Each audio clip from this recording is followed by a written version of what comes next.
Rakan Pintu.co. Akomodasi terapung KM Kelut milik PT Pelayaran Indonesia yang bersandar di Pelabuhan Malahayati Aceh Besar sudah dikunjungi sekitar 21.477 orang selama 13 hari penugasan. Nahkoda KM Kelut Kapten Herman menegaskan bahwa pihaknya berkomitmen memberikan pelayanan terbaik bagi setiap orang yang datang, apakah itu berkunjung atau menginap di akomodasi terapung KM Kelut.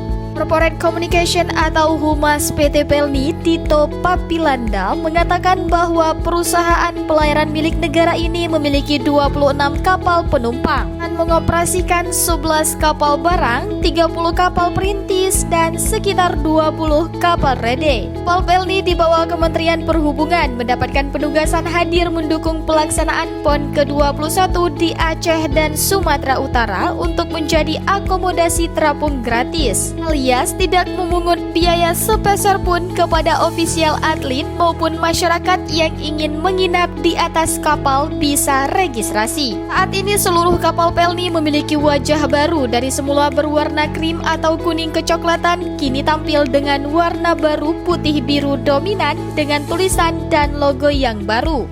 Mau tahu berita terupdate tentang Aceh? Baca berita selengkapnya di Pintu.co.